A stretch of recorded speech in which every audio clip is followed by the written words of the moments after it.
Digestion begins in the oral cavity with both mechanical and chemical breakdown of food.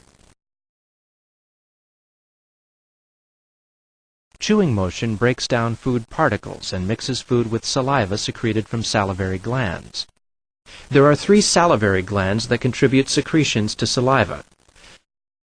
The parotid glands contribute a serous fluid rich in amylase. Amylase is a digestive enzyme that begins carbohydrate digestion.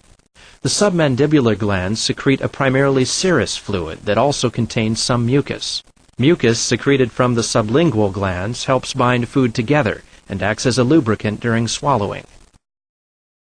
As food is swallowed, it enters the esophagus and is moved downward by a wave-like muscular contraction called peristalsis. The contractions progress from the superior end of the esophagus to the gastroesophageal junction, where the contents of the esophagus empty into the cardiac region of the stomach. The lining of the stomach secretes gastric juices that contain digestive enzymes. Peristalsis churns and mixes the food with gastric juices while moving the food toward the first part of the small intestine, the duodenum.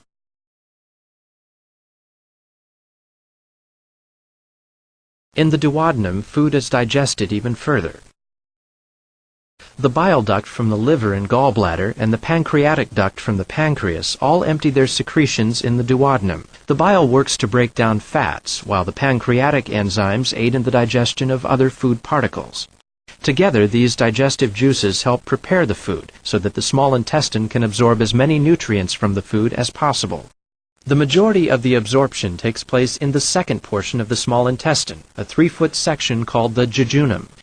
As the food travels through the jejunum, it's gradually broken down into smaller and smaller particles.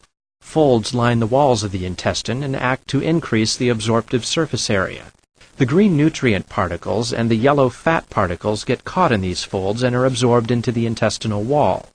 Larger, less digested particles are pushed onto the large intestine, where much of the water they contain is reabsorbed before being expelled from the body. A closer inspection of the folds reveals that the intestinal wall is covered with thousands of finger-like villi. A network of tiny blood vessels called capillaries runs just below the surface of each villus. These capillaries absorb the available nutrients in the intestine and transport them to the liver. The yellow fat nutrients are absorbed into a vessel called a lacteal that carries them to the circulatory system.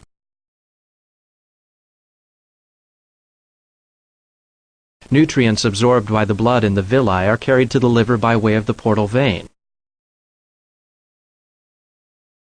In the liver, the blood is filtered and the nutrients are extracted and processed.